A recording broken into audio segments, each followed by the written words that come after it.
जय हिंद students and welcome to the YouTube platform of CDS mentors.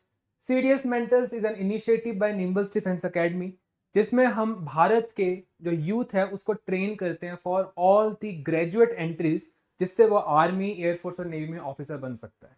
तो students, अगर आप CDS, FCAT, CAPF किसी भी एग्जाम की तैयारी कर रहे हो और आप चाहते हो कि आपको एक डेडिकेटेड प्लेटफॉर्म मिल जाए जिसमें आप फ्री ऑफ कॉस्ट, ठीक है, काफ़ी सारी चीज़ें सीख सकें, आपको जो मेंटरशिप चाहिए तो वो चीज़ें आपको ये चैनल प्रोवाइड कर सकता है। हम पहले FCAT के लिए टारगेट लेके चल रहे थे, अब हम CDS का टारगेट लेके चल रहे हैं। और कल ही हमने एक वीडियो अपलोड करी थी। वो पहले की रिकॉर्डेड वीडियो थी, लेकिन उसमें बजट से रिलेटेड जितने भी बेसिक कंसेप्ट होते हैं वो हमने कवर कर लिए थे। और आज जो कि सबसे इंपॉर्टेंट चीज़ है, जो करंट वाला पार्ट है, हम उस करंट वाले पार्ट को डिस्कस करेंगे। अगर आपने वो वीडियो नहीं देखी है तो आप देख सकते हैं, इस वीडियो का ऊपर पॉपअप आ जाएगा आपको और आप इस वीडियो के लिंक पे क्लिक कर सकते हो और पहले जो हमने कल वीडियो अपलोड करी थी उस वीडियो को देख लो, उसके बाद आप इस वीडियो पे आना, ठीक है। क्योंकि बजट एक ऐसी चीज है जो बहुत ज़्यादा सिंपल है, स्ट्रेट फॉरवर्ड नहीं है। अगर आपका नॉन इकोनॉमिक बैकग्राउंड है, अगर आप इकोनॉमिक से नहीं हो तो ऑब्वियस सी बात है आपको बेसिक टर्म्स की जानकारी भी नहीं होगी। तो उन बेसिक टर्म्स की जानकारी आप लेके आ जाइए। एक बहुत ही आरामदायक तरीके से मैंने वो वीडियो रिकॉर्ड की थी। हर एक टर्म जो आपको आज की क्लास में देखने को मिल सकती है, ऐसा नहीं है मैं आज की क्लास में आपको टर्म्स के बारे में नहीं बताऊंगा, लेकिन उतना डिटेल में शायद नहीं बता पाऊंगा जितना डिटेल में मैंने पिछली वीडियो में बताया था। तो आप प्लीज़ उस वीडियो को देखिए पहले और उसके बाद आप इस वीडियो पे वापस आइए। एक भी कंसेप्ट आपका नहीं छूटेगा, इतना मैं आपको एश्योर कर सकता हूँ, ठीक है। बहुत सारी चीज़ें हैं, अगर आप SSB की प्रिपरेशन कर रहे हो तो उसके लिए भी बहुत सारा कंटेंट है। आपको कोई भी काफ़ी सारे स्कीम्स के बारे में, जो गवर्नमेंट के एम्स हैं, इनिशिएटिव्स हैं, उनके बारे में जानकारी मिलेगी, क्योंकि एक अच्छे ढंग से हम बजट को यहाँ पे कवर करने वाले हैं, ठीक है। ये वीडियो कितनी लंबी होगी मुझे इस समय के ऊपर कोई आइडिया नहीं है, ठीक है। 1 घंटा तो आराम से जाएगा इसके ऊपर, उसके बियॉन्ड भी जा सकता है, क्योंकि मेरा ये विश्वास है कि इस समय के ऊपर आपकी अंडरस्टैंडिंग इंपॉर्टेंट है। और भले ही आपका पेपर बहुत ज़्यादा दूर नहीं है, लेकिन अगर इस चीज़ को समझना है और एक्चुअल में एग्जाम हॉल तक याद भी रखना है, थोड़ा समय तो लगेगा। इस वीडियो के अंत तक आपको बहुत सारी चीज़ें क्लियर हो जाएंगी। तो please stay tune to the video. बहुत लंबी इंट्रोडक्शन हो गई है, अब हम स्टार्ट करेंगे इस वीडियो के बारे में। और जो आपका बजट था, इस साल 2 बजट आए हैं, पहले तो ये याद रखना है। इस साल 2 बजट इसलिए आए हैं क्योंकि ये एक इलेक्शन ईयर था। यूजुअली जो आपका बजट है वो फरवरी के फर्स्ट वीक में अनाउंस किया जाता है, जो फर्स्ट वर्किंग डे होता है फरवरी का। तो फरवरी में बजट आया था, लेकिन क्योंकि इलेक्शन ईयर था तो जो बजट फरवरी में आया था वो कौन सा बजट था आपका? इंटरिम, यानी कि टेम्पररी बजट था। लेकिन इस बार सरकार फिर से दोबारा चुन के आ गई है, तो अब एक फाइनल एनुअल बजट भी पेश कर दिया गया है। हालांकि पुराने बजट में और इस बजट में बहुत सारे चेंजेस नहीं है, लेकिन ऑब्वियस सी बात है, जाती हुई सरकार और नई बनी सरकार जो होती है उसमें कुछ ना कुछ मतलब आइडियोलॉजिकल दिमाग में कुछ ना कुछ चेंजेस होते हैं। तो yes, they are some changes. पुराने बजट को भूल जाओ, अगर पढ़ लिया है नए वाले को पढ़ो, ठीक है। एग्जाम में क्वेश्चंस आने के बहुत सारे चांसेस है, क्योंकि जुलाई में बजट अनाउंस हो चुका है, पेपर सितंबर में है। It is ample amount of time कि जो कमीशन है वहाँ से पेपर में से, सॉरी, उस बजट के डॉक्यूमेंट से क्वेश्चन निकाले और आपसे पेपर में पूछे। करंट से नहीं हुआ तो स्टैटिक से होगा, स्टैटिक भी यहाँ पे कवर करेंगे। चलिए शुरू करते हैं, ठीक है। तो जो आपका आज का बजट है, मैंने यहाँ लिखा तो क्विक समरी है, लेकिन क्विक समरी नहीं है, थोड़ा लेंदी ही जाएगा इसके बारे में। क्विक क्विक करते भी इतना समय लग जाता है, ठीक है। तो it is called as annual financial statement. मैंने पिछली क्लास में डिस्कस किया था बजट को, जो हम कहते हैं एनुअल फाइनेंशियल स्टेटमेंट। जितने यहाँ पे खर्चे हैं, जहां से आप इनकम लेके आओगे, वो सब कुछ इस डॉक्यूमेंट में लिखा होता है, पार्लियामेंट में पेश किया जाता है। पेश करते हैं फाइनेंस मिनिस्टर ऑफ इंडिया, जो कि इस समय के ऊपर निर्मला सीतारमन है। एक बहुत इंपॉर्टेंट बात याद रखनी है कि जो निर्मला सीतारमन, जो हमारे करंट फाइनेंस मिनिस्टर है, वो लगातार अपना 7वां बजट पेश कर रहे हैं। And it is the record, it is a record. और रिकॉर्ड क्या है कि इतना लगातार 7 बजट आज तक किसी भी व्यक्ति ने भारत में पेश नहीं किए हैं। इससे पहले जो ये रिकॉर्ड था, ये मोरारजी देसाई के पास था। मोरारजी देसाई ने, जो थे आपके, उन्होंने 6 बजट लगातार पेश किए थे। निर्मला सीतारमन जी ने एक नया रिकॉर्ड बनाया है, उन्होंने 7 बजट लगातार अनाउंस किए हैं। तो obviously she deserve our applause. तो पहले तो आपने ये चीज़ याद रखनी है, ठीक है। तो 7वां जो बजट उन्होंने अनाउंस किया है, 7वें बजट के अंदर, ठीक है, यहाँ पे नाम लिखा गया है मिनिस्टर ऑफ फाइनेंस, ये पेश करते हैं। लेकिन always remember, finance minister present budget on behalf of president. तो जो भारत का राष्ट्रपति होता है उसके बिहाफ के ऊपर, उसके पक्ष में एक बजट पेश किया जाता है। यानी कि इससे पहले कि पार्लियामेंट को, लोकसभा राज्यसभा को पता लगे बजट में क्या है, राष्ट्रपति को पहले से इन चीज़ों के बारे में पता होता है, क्योंकि उन्हीं के बिहाफ के ऊपर बजट पेश किया जाता है। तो it is called as annual financial statement. कुछ ऐसा दिखता है, ठीक है, 23 जुलाई 2024 को इसको पेश किया गया था। Obviously date is not important, but जो आपका रियल बजट, जो आपका सबसे मतलब जो नॉर्मल बजट होता है, वो फरवरी के फर्स्ट वर्किंग डे में पेश किया जाता है। ये चीज़ आपने याद रखनी है। इस बजट को पेश करने के लिए मिनिस्ट्री ऑफ फाइनेंस के अंदर एक डिपार्टमेंट होता है जिसको हम कहते हैं डिपार्टमेंट ऑफ इकोनॉमिक अफेयर्स। तो डिपार्टमेंट ऑफ इकोनॉमिक अफेयर्स में एक बजट डिवीजन होती है, वो इसको पेश करते हैं। ठीक है, चलिए तो आगे बढ़ते हैं। जो आपका इस साल का बजट है, इस साल के बजट की थीम क्या है, क्या क्या मेन चीज़ें इस बजट के अंदर, हम सब डिस्कस करेंगे यहाँ पे।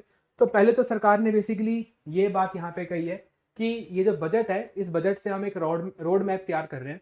और वो रोड मैप किसका है? एक विकसित भारत का। विकसित भारत को अगर हम सोचें और समझें तो विकसित भारत का मतलब होता है डेवलप्ड इंडिया। तो यानी कि इस बजट के थ्रू कह रहे हैं कि हम एक रास्ता तैयार कर रहे हैं एक डेवलप्ड इंडिया के लिए। अगर आपको मैं बताना चाहूं कि डेवलप्ड इंडिया क्या होता है, तो डेवलप्ड इंडिया का मतलब होगा कि जब भारत में ग्रोथ भी होगी और साथ में स्टेबिलिटी भी होगी। तो इस समय के ऊपर अगर हम बात करें कौन कौन से डेवलप्ड कंट्रीज हैं, रशिया को हम डेवलप्ड कंट्री कह सकते हैं। जितने भी आपके G7 के मेंबर्स हैं उनको हम डेवलप्ड कंट्रीज कह सकते हैं। जापान, कनाडा, अमेरिका, ठीक है, यूरोप की multiple countries, Germany is one of them, France is there, UK is there. तो ये सब की डेवलप्ड कंट्रीज हैं। इन कंट्रीज में, ठीक है, ग्रोथ है, यानी कि ये देश हर साल बढ़ रहे हैं। और इस देश में स्टेबिलिटी है, यानी कि अगर कोविड आ जाता है या कुछ भी चीज़ आ जाती है तो इस देश के पास इतना कुशन या इतना बफर होता है कि अपने आप को ये बचा सकते हैं। तो भारत चाहता है कि हम भी एक डेवलप कंट्री बने, लेकिन भारत ने टारगेट रखा है 2047 का। तो अगर कभी भी आपसे पूछें कि प्राइम मिनिस्टर मोदी ने, जो आपके भारत के प्रधानमंत्री हैं, अगर उन्होंने भारत को विकसित करने का, ये जो विकसित भारत का जो प्लान है, एक रोड मैप तैयार किया है, उसका एंड ईयर कौन सा है? 2037। तो इसको बेसिकली जो लास्ट ईयर का इनकी स्पीच हुआ करती थी, बहुत लंबे समय से कह रहे हैं कि हम अपनी आज़ादी के 75 ईयर सेलिब्रेट कर रहे हैं। ठीक है, तो जो आपका 2022 था उसको हमने आज़ादी के जो 75 ईयर्स है उसको सेलिब्रेट कर रहे थे। और पीएम मोदी ने उसको नाम दिया था अमृतकाल। कह रहे कि भारत अपने अमृतकाल में एंटर कर चुका है। भारत के पास वो सब चीज़ें हैं जिससे भारत क्या बन सकता है? एक डेवलप्ड नेशन बन सकता है। ग्रोथ के मामले में, बढ़ने के मामले में, तो भारत आपका 7 से 8% की गति पे हर साल बढ़ता है। यानी कि जितने हम आज हैं, हम 7 to 8% हर साल ग्रो कर जाते हैं इकोनॉमिकली, पैसे के मामले में। ठीक है, सबका इनकम अगर देखा जाए, किसी के बढ़ रहे किसी के कम हो रही है, लेकिन ऑन एन एवरेज 7 से 8% की इनकम का इजाफा होता है। और ये चीज़ हर एक देश में इतनी कॉमन नहीं है। भारत की जनसंख्या बहुत है और भी बहुत सारे कारण है, लेकिन भारत बहुत अच्छे तरीके से बढ़ रहा है। ये हर एक देश के लिए इतनी कॉमन चीज़ नहीं होती है। अमेरिका, जिसको हम सबसे डेवलप्ड नेशन कहते हैं, उसकी ग्रोथ एकदम से रुक गई है। और ग्रोथ को रुकने को हम कहते हैं रिसेशन, यानी कि जब आपकी ग्रोथ नेगेटिव होती है, यानी कि आप बढ़ने के बजाय आपका पैसा कम हो रहा है। ठीक है, it is called as recession. और ऐसा डर बना हुआ है इस समय के ऊपर। भारत के स्टॉक मार्केट को भी शॉक लगे थे 2-3 दिन पहले, बहुत सारे लोगों का नुकसान हुआ था। And it is only because की वी वर थिंकिंग कि अमेरिका की जो स्टॉक मार्केट है उसमें कुछ शॉक्स आए हैं, क्योंकि रिसेशन आने वाला है। What is recession? ग्रोथ का नेगेटिव होना। तो भारत की जो ग्रोथ है नॉर्मल समय में नेगेटिव नहीं होती है। ठीक है, लेकिन हाँ, अगर अमेरिका में कोई दिक्कत आ गई तो बहुत जल्दी अमेरिका स्टेबल भी हो जाएगा, क्योंकि अमेरिका के पास वो कुशन है कि अपने आप को वो इम्प्रूव कर सके। तो भारत बहुत अच्छा ग्रो कर रहा है, लेकिन भारत में स्टेबिलिटी नहीं है। तो भारत में स्टेबिलिटी कैसे लाएंगे? अच्छा इंफ्रास्ट्रक्चर बना के, एग्रीकल्चर को बहुत अच्छे लेवल पर डेवलप करके। देखो अगली स्लाइड आएगी, इसमें भारत को हम कैसे आगे लेके जाएंगे, उसके 9 प्रायोरिटीज रखी हुई हैं। ठीक है, तो 9 प्रायोरिटीज में हम डिस्कस करेंगे कि सरकार ने कौन सी 9 प्रायोरिटीज रखी हुई हैं, क्या स्कीम लेके आए हैं, उसके लिए हम वो भी पार्ट भी यहाँ पे डिस्कस करेंगे। ठीक है, तो बजट में जो है विकसित भारत बनाना है। और विकसित भारत को बनाने के लिए आपको गरीब, देखो डेवलप्ड कंट्री में गरीबों के लिए कोई जगह नहीं है। मैं ये नहीं कह रहा कि गरीबों को भगा दो, यानी कि गरीबी खत्म कर दो। ठीक है, गरीबी नहीं होनी चाहिए आपकी एक डेवलप्ड कंट्री के अंदर। महिलाएं सशक्त होनी चाहिए। भारत का जो रैंक है काफ़ी ज़्यादा पुअर आता है जब हम बात करते हैं जेंडर गैप में। ठीक है, तो जो अपॉर्चुनिटीज़, हालांकि भारत ने बहुत ज़्यादा इंप्रूव किया है and we should be happy about that, but still there is a road to travel. हमें और भी आगे बढ़ना है। तो अगर हम बात करें तो वीमेंस के लिए भी हमें इक्वल अपॉर्चुनिटी क्रिएट करनी पड़ेगी, क्योंकि भारत में 50% ऑलमोस्ट जो पॉपुलेशन है वो महिलाएं हैं। और अगर इकोनॉमिक प्रोसेस में हमें और आगे बढ़ना है तो आप सोच भी नहीं सकते कि वीमेंस कितना ज़्यादा कंट्रीब्यूट कर सकते हैं। आप सोचो, इस समय के ऊपर हम दुनिया की 5th लार्जेस्ट इकोनॉमी है, और उस 5th लार्जेस्ट इकोनॉमी की जो प्रोडक्शन हो रही है इसमें मेल ज़्यादा कंट्रीब्यूट कर रहे हैं और वीमेन अपने पोटेंशियल का आधा भी कंट्रीब्यूट नहीं कर रही हैं। आप सोचिए अगर वीमेन भी अपनी पोटेंशियल का फुल कंट्रीब्यूट करना शुरू हो जाए तो बिना कुछ किए, देखो मेहनत तो होगी लेकिन फिर भी मैं कह रहा हूँ बिना बहुत कुछ किए हम बहुत आगे बढ़ सकते हैं। हम अपनी पॉपुलेशन की 50% स्ट्रेंथ को अच्छे से यूटिलाइज नहीं कर रहे हैं, तो महिलाओं का सशक्तिकरण करना बहुत ज्यादा जरूरी है। ठीक है, युवा, यूथ, भारत की स्ट्रेंथ क्या है? भारत की स्ट्रेंथ है यूथ। भारत की मैक्सिमम पॉपुलेशन आती है 15 से लेकर 59 की एज में, और यही है भारत की स्ट्रेंथ। ये लोग अच्छे कंज्यूमर होते हैं, ये लोग अच्छे प्रोड्यूसर होते हैं, यही देश को आगे लेके जाते हैं। लेकिन इस युवा को एक सही मार्ग पे लेके आना, इसके लिए इसकी एजुकेशन होना जरूरी है। ठीक है, आप देखो सीधी सी बात है, जब तक यूथ को एक पाथ दिखता रहता है तब तक वो चलता रहता है, जब उसको पाथ नहीं दिखता है फिर वो भटक जाता है, फिर वो ऐसा भटकता है कि अपने साथ अपने परिवार को, बाकी लोगों को भी लेकर डूब जाता है। तो यूथ के लिए एक ऐसा पाथ क्रिएट करना है कि अपने डेस्टिनेशन तक चला जाए। ठीक है, अर्लियर एजुकेशन के बाद हायर एजुकेशन प्रोवाइड करनी है, उसके बाद उसको एक प्रोफेशनल एजुकेशन प्रोवाइड करनी है, उसके बाद उसको ऑन्टरप्रेन्योर अपॉर्चुनिटी, खुद जॉब क्रिएट कर सके या कहीं पे उसको जॉब अवेलेबल हो जाए ताकि वो एक प्रॉपर पाथ में चलता जाए। ये है यूथ को डेवलप करना। और दूसरा है अन्नदाता, जिसमें बेसिकली आते हैं आपके फार्मर्स। अमेरिका जैसे डेवलप्ड कंट्री में अगर हम फार्मर्स की बात करें तो they are just 2 to 3% of the total population. तो पूरी पॉपुलेशन का 2 to 3% बेसिकली क्या होते हैं? अन्नदाता, यानी कि फार्मर्स होते हैं। लेकिन वो पूरी की पूरी इकोनॉमी का पेट भर देते हैं, और साथ में वो 2 से 3% फार्मर्स भी इस कैपेबिलिटी को रखते हैं कि वो खाना एक्सपोर्ट भी कर सकते हैं। भारत भी बहुत सारी कंट्री से बहुत सारा खाना एक्सपोर्ट मतलब इंपोर्ट करता, खरीदता है। तो यार 2 से 3% ऑफ पॉपुलेशन ही काम कर रही है खेतों में, लेकिन पूरी की पूरी जनसंख्या का पेट भर दे रहे हैं, एक्सपोर्ट भी कर पा रहे हैं। इसका मतलब है कि उनके जो फार्मिंग का लेवल है वो हमसे बहुत ज़्यादा आगे है। ठीक है, तो अगर हम फार्मर्स की बात करें तो भारत के फार्मर्स का ये दिक्कत है।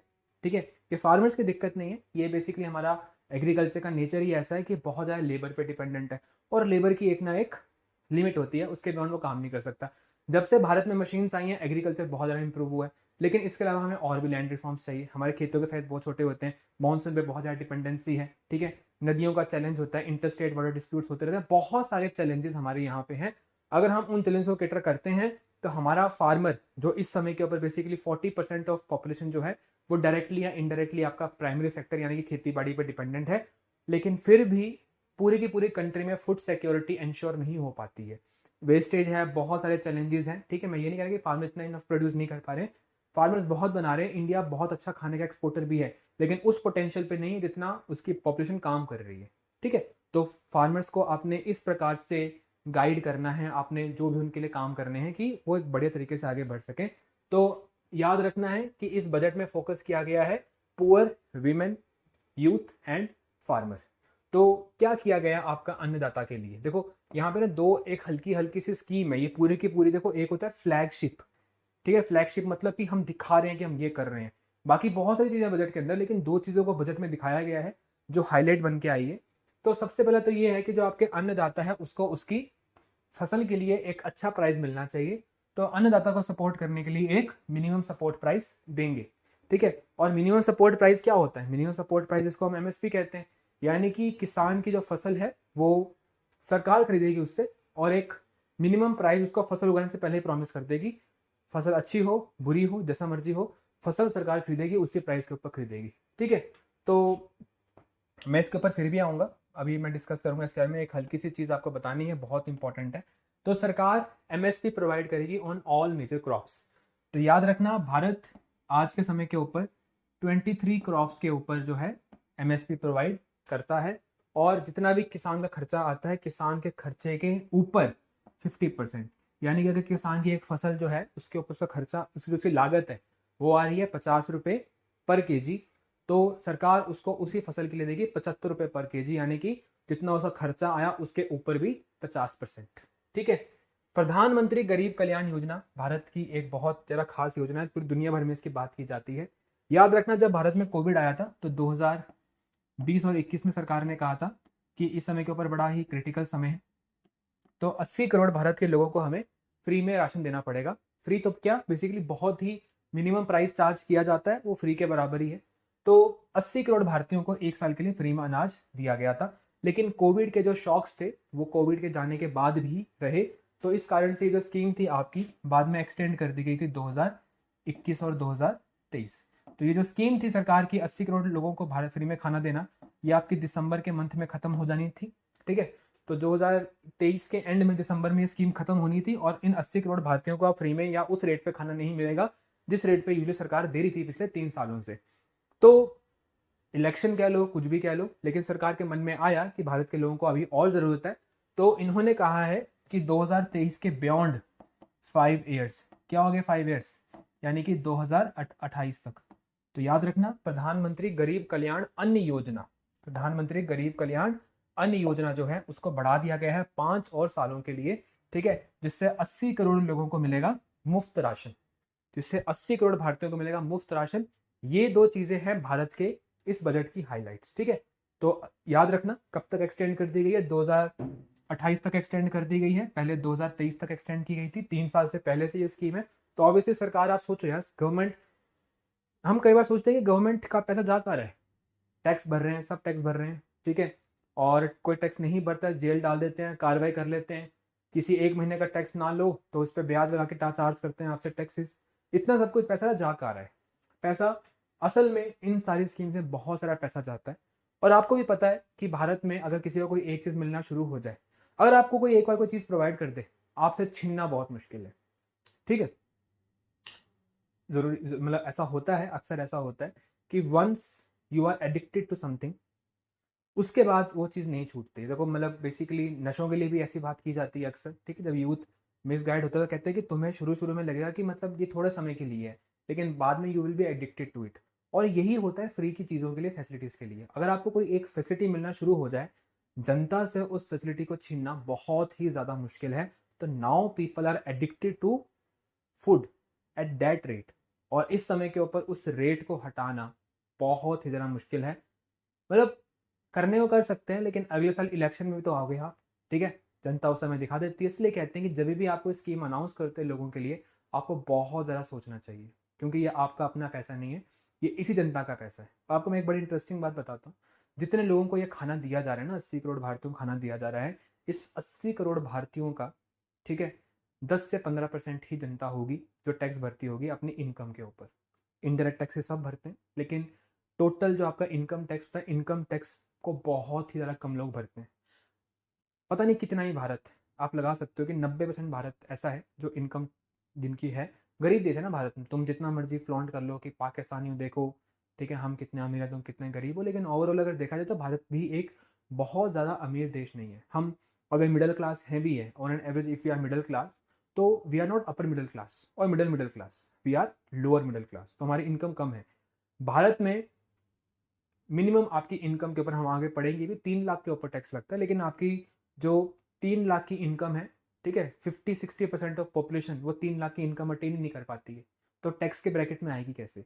अगर वो टैक्स के ब्रैकेट में आ भी जाती है, ठीक है, तो उस समय के ऊपर टैक्स की रिबेट्स दी जाती है। तो मतलब आप समझ लो कि भारत में मिल मिलाकर अगर हम बात करें, ठीक है, तो 10 से 15% ही लोग हैं जो अपनी इनकम के ऊपर टैक्स पे करने के लिए एलिजिबल हैं, ठीक है। कुछ लोग अपनी इनकम छुपा लेते हैं, कुछ भी जो भी चल रहा है, बट बहुत कम लोग टैक्स भर रहे हैं, लेकिन उसका जो टैक्स से पैसा कलेक्ट होता है उसका बेनिफिट इतने लोगों को मिलेगा। तो ऑब्वियसली जब आप ऐसी चीज़ करोगे, फिर आप नहीं एक्सपेक्ट कर सकते कि हमारी आर्मी भी अमेरिका जितनी मॉडर्न हो, हमारी आर्मी भी फ्रांस ऐसे जहाज़ बनाए, ठीक है। आप देखो हमने जहाज़ बनाया है तेजस, ठीक है, बहुत बड़ी अचीवमेंट है, हमें प्रचंड नाम का जहाज़ बनाया, बहुत बड़ी अचीवमेंट है, लेकिन हम कितना स्लो बढ़ रहे हैं। जो टेक्नोलॉजी किसी देश में हमसे 8-10 साल पहले आ चुकी है, हम उसी टेक्नोलॉजी का इस्तेमाल करके कोई चीज़ बना रहे हैं, उसमें भी इंजन हम खरीद के ला रहे हैं, हम सिर्फ ऊपर का ढांचा बना रहे हैं। आप सोच के देखो यार, ये कितनी अजीब चीज़ है। अभी रिसेंटली एक दृष्टि नाम का ड्रोन जिसको सरकार ने बड़ा प्रमोट किया, लेकिन अगर आप देखोगे तो it is just a look like of Hermès नाम का ड्रोन है आपका, जो कि इसराइल का ड्रोन है। तो बहुत सारी चीज़ें हैं, हम ऑब्वियसली इस चैनल के माध्यम से आपसे डिस्कस करते रहेंगे जो भी चैलेंजेस वगैरह हैं, लेकिन जब इस प्रकार की स्कीम्स वगैरह होंगी, ठीक है, और आपको पता है I am not against poor, लेकिन 80 करोड़ भारत के लोग तो गरीब नहीं हो सकते जिनको इतना खाना दिया जा रहा है, तो कहीं ना कहीं इसमें वोट बैंक पॉलिटिक्स भी होती है। चलिए, जो भी है उसको इग्नोर करते हैं आगे, और आगे बढ़ते हैं। एमएसपी के ऊपर कुछ सवाल हैं जो आपको पता होने चाहिए। एमएसपी जो है एक ऐसा प्राइस है जो सरकार किसानों को पे करती है उनकी फसल के लिए, और किसानों को कहती है कि अपनी फसल को आप हमें बेच दो, ठीक है, और जो प्राइस हमने आपको फसल उगाने से पहले बोला था, ठीक है, उस प्राइस पे हम आपसे खरीद लेंगे फसल उगने के बाद, ठीक है। तो एमएसपी जो है कौन कैलकुलेट करता है, कौन उसको अप्रूव करता है, और इसका फॉर्मूला क्या है, ठीक है। इसके कुछ क्वेश्चंस हैं जो पेपर में आते रहते हैं, ठीक है। तो याद रखना, इसको कैलकुलेट करते हैं आपके CACP। CACP का फुल फॉर्म होता है, मैं अभी जगह नहीं यहाँ लिखने के लिए, तुम लिख लो इसको, ठीक है। Commission on agricultural cost and prices, ठीक है। तो कौन कैलकुलेट करता है इसको, CACP, commission on agriculture cost and prices, CACP। और इसको अप्रूव कौन करता है, CCEA। CCEA क्या होता है, cabinet committee on economic affairs, ठीक है। तो cabinet committee on economic affairs, जिसके चेयरमैन प्रधानमंत्री होते हैं, वो इसको अप्रूव करते हैं। और कैलकुलेट कौन करता है, CACP, commission on agriculture cost and prices. इसका फॉर्मूला क्या होता है, इसका फॉर्मूला होता है कि जो भी किसान का कॉस्ट है, ठीक है, जो भी किसान का कॉस्ट है उसके ऊपर 50%, किसान के जितना भी खर्चा है, जितनी भी उसकी लागत आई है उसको बनाने के लिए, उसकी लागत के ऊपर 50% जो है आपको उसको पैसा देना है। वही अगर 50 रुपए की चीज बनी है तो किसान को 75 रुपए देने हैं, ठीक है। तो ये आपका नॉर्मल फॉर्मूला है। लेकिन कई बार पेपर में क्वेश्चन आता है, ठीक है, कि ये कॉस्ट कैलकुलेट कैसे किया। तो याद रखना, सरकार कॉस्ट कैलकुलेट करती है A2 + FL। मैं इसके ऊपर डेफिनेटली एक वीडियो लेके आऊंगा, प्रॉमिस कर रहा हूँ अभी, ठीक है। A2 + FL। तो A2 + FL के का जो 50% होता है, ठीक है, A2 + FL का जो 50% होता है वो, अब A2 मतलब ये होता है कि आपका इनपुट कॉस्ट क्या है, ठीक है, कि आपने कितना कितना बीज में कितना खर्चा आया, पानी में कितना खर्चा है, वो सब A2 आ गया। FL मतलब फैमिली लेबर, ठीक है, मतलब आपके परिवार ने काम किया तो अगर कितना कितना आपको पैसा मिलना चाहिए क्योंकि आपने उसमें मेहनत करी है, तो A2 + FL के ऊपर कितना देना चाहिए आपको, 50%। तो सरकार इस समय के ऊपर A2 + FL का फॉर्मूला अप्लाई करती है, लेकिन किसानों की डिमांड है, ठीक है, कि हमें मिलना चाहिए C2 + 50%। अब C2 एक ऐसा कॉस्ट है जिसमें A2 भी होता है, FL भी होता है, और उसके अलावा सरकार की जो अपनी जमीन होती है उसके ऊपर कितना रेंट लगना चाहिए। आप सपोज करो एक किसान एक फसल उगा रहा है और उस फसल को वो जमीन पर लगा रहा है, अगर उसकी अपनी जमीन ना होती तो उस जमीन का किराया देता वो, ठीक है। आपको शायद ये सुन के शौक लगेगा, लेकिन भारत में जो मैक्सिमम फार्मर्स आपके हैं, देखो जो आप अपने आसपास देखते हो, वो ऐसे फार्मर जिनकी अपनी ज़मीन होती है, लेकिन बहुत सारे फार्मर ऐसे भी हैं जिनकी अपनी ज़मीन नहीं होती है। तो वो क्या करते हैं, किसी आदमी की ज़मीन का किराया देते हैं, उसके ऊपर खाना उगाते हैं। तो जो उनकी चीज़ महंगी बनी ना, क्योंकि उन्होंने ज़मीन का किराया भी दिया। तो एक किसान जिसके पास अपनी ज़मीन है, अगर ना होती तो ज़मीन का किराया पे करता कि ना करता। अब उसकी अपनी ज़मीन का वो किराया पे नहीं कर रहा है, तो लोगों ने कहा है कि अगर किसी के पास कोई अपनी ज़मीन है तो उसको उसकी ज़मीन का किराया जो है उसकी फसल में इंक्लूड होना चाहिए। तो जो भी उस आदमी के पास अपनी ज़मीन है, ज़मीन का किराया हो गया, वो सब चीज़ें भी आप इंक्लूड करो, ठीक है। तो याद रखना, आपकी एक कमेटी थी जिसका नाम है Swaminathan committee. Swaminathan committee, Swaminathan committee ने हमेशा से कहा है, ये 2004 में बनी थी, सरकार के सामने 2006 में अपनी रिपोर्ट रखी थी। किसान भली भांति जानते हैं कि एम स्वामीनाथन ने क्या कहा था एमएसपी के लिए, और किसान अक्सर यही डिमांड करते हैं कि हमें जो एमएसपी मिलना चाहिए it should be 50% above C2। और सरकार किस पे दे रही है, A2 + FL के ऊपर। तो इस समय के ऊपर जो गवर्नमेंट ने अनाउंस किया है ना कि हम 50% ओवर कॉस्ट देंगे, तो सरकार ने कॉस्ट में क्या इंक्लूड किया, सरकार ने कॉस्ट में इंक्लूड किया है जो थोड़ा बहुत खर्चा सरकार का बीज पे आ गया, पानी पे आ गया, ठीक है, फर्टिलाइजर, इंसेक्टिसाइड, पेस्टिसाइड, ठीक है, ये सब के ऊपर आ गया। और FL मतलब उसका अपनी मेहनत कितनी है, फैमिली में कितने लोगों को इन्वॉल्व किया, उसकी मेहनत कितनी है, तो वो सा खर्चा आ गया उसके ऊपर 50%, ठीक है। और C2 में और भी चीजें इंक्लूड हो गई, जमीन का रेंट इंक्लूड हो गया, ट्रैक्टर का भाड़ा इंक्लूड हो गया। तो ये सब जो चीजें हैं ये सब है आपका C2। A2 + FL के अलावा अगर आप अपनी जो आपके अपने एसेट्स हैं, जमीन हो गया, ट्रैक्टर हो गया, जो उसका खर्चा खुर्चा आया आपने वो भी इंक्लूड कर दिया, तो किसान बोलते हैं कि हमें एमएसपी मिलना चाहिए C2 के ऊपर 50%, ठीक है। तो ये बेसिक चीजें याद रखना। अब जो भी हमें डिस्कस किया ना, गरीब, महिलाएं, युवा, अन्नदाता, ये बजट की थीम नहीं है। बजट की थीम क्या है, बजट की थीम है, याद रखना, employment, skilling, MSMEs and middle class, ठीक है। तो बजट ने इन 4 चीजों के ऊपर बड़ा, कहा तो ऐसा ही है, ठीक है, बड़ा फोकस किया है। रोजगार के ऊपर फोकस किया है। रोजगार के लिए ऑब्वियसली बात है कि स्किलिंग जरूरी है, और अगर कोई आदमी स्किल है वो बड़ी इंडस्ट्री में काम करे ना करे, छोटी इंडस्ट्री एमएसएमई मतलब micro small and marginal, sorry मतलब micro small and medium enterprises, ठीक है, जो छोटी इंडस्ट्रीज होती हैं। और उसके अलावा होता है आपका मिडिल क्लास, ठीक है। तो मिडिल क्लास देखो ये वो ग्रुप है जो इस समय के ऊपर नीड है। अक्सर ऐसा कहा जाता है कि भारत में सबसे ज्यादा एक्सप्लॉइट कौन होता है, मिडिल क्लास। इस बार भी जब बजट आया तो कुछ न्यूज़ निकल के आ रही थी कि इस बजट में गरीबों को सब्सिडी मिली, ठीक है, अमीरों को रिबेट मिला और मिडिल क्लास को टैक्स मिला, ठीक है। तो इन्होंने कहा तो है कि हम मिडिल क्लास को प्रायोरिटी दे रहे हैं, बट ऐसा कुछ बजट में खास दिख नहीं पाया। देखो मैं अकेला नहीं कह रहा हूँ, बहुत सारे लोग हैं जो मेरे से भी बड़े बड़े विद्वान लोग हैं जो इस इन चीज़ों के अंदर ही रहते हैं, उनकी यही कमेंट्स हैं कि मिडिल क्लास के लिए कुछ नहीं है। बट हालांकि बजट में सरकार ने कहा है कि हम मिडिल क्लास के लिए बहुत कुछ करेंगे। तो याद रखना थीम क्या है, फोकस ऑन एम्प्लॉयमेंट, रोजगार, स्किलिंग, ठीक है। स्किलिंग का मतलब कि उसको कौशल बनाना, ठीक है, साथ में छोटी industries, micro small medium enterprises, और साथ में मिडिल क्लास, इन चीज़ों के लिए सरकार ने बहुत कुछ बजट में किया है। और ऑब्वियस सी बात है कि यही आपका तैयार करेगा रोड मैप फॉर विकसित भारत, ठीक है। तो यहाँ तक हमने कुछ चीज़ें डिस्कस कर ली हैं और होपफुली आपके लिए भी चीज़ें यहाँ पे क्लियर हो गई होंगी। अब हम आगे बढ़ते हैं, ठीक है। ये बेसिक सी चीज़ें होती है जो हमें पता होनी चाहिए बजट के बारे में। तो अब यहाँ पे चीज़ें हो चुकी हैं, अब हम डिस्कस करते हैं आगे। अब देखिए, विकसित भारत को बनाने के लिए सरकार की होनी चाहिए 9 priorities. Government should have 9 priorities for विकसित भारत, और वो 9 की 9 प्रायोरिटीज यहाँ पे लिखी गई हैं। अब मैं अगर तुम्हें ऑनेस्टली बताऊं तो ये 9 की 9 प्रायोरिटी में भारत का हर एक चीज़ ही इंक्लूड हो जाती है। तो प्रायोरिटी कुछ नहीं है, सरकार ने आपको बस लिख के बता दिया कि सब कुछ ही करना पड़ेगा, ठीक है। तो सबसे पहले तो ये कह रहे हैं कि एग्रीकल्चर होना चाहिए आपका प्रोडक्टिव और रिजिलियंट, ठीक है। प्रोडक्टिव मतलब ये कि आपका जो एग्रीकल्चर है उसमें ईल्ड यानी कि जो आउटपुट है वो ज़्यादा होना चाहिए। यानी कि अगर आप एक बीज डाल रहे हो तो एक बीज से ज़्यादा बीज निकल के आए, ठीक है, या ज़्यादा दाने निकल के आए। और रिजिलियंट मतलब कि अगर क्लाइमेट चेंज हो भी रहा है तो उससे आपकी फसल के ऊपर कोई असर ना पड़े। देखो इस समय के ऊपर आप देख रहे होंगे कि जब हम एक्सपेक्ट करते हैं बारिश होनी चाहिए उस समय बारिश नहीं हो रही है, जब हम सोचते हैं ठंड पड़नी चाहिए उस टाइम गर्मी पड़ रही है, जब सोचते हैं आप गर्मी होनी चाहिए ठंड पड़ रही है, सर्दी जा ही नहीं रही यहाँ से।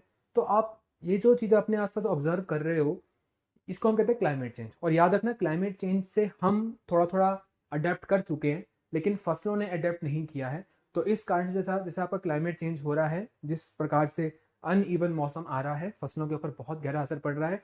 और फ्यूचर में अगर इन चीज़ों के ऊपर ध्यान नहीं दिया गया तो फूड सिक्योरिटी का बहुत बड़ा इशू आएगा। और जब भी कोई वर्ल्ड वॉर या कुछ होता है तो उसमें ज़मीन, खाना, यही इश्यूज होते हैं, ठीक है।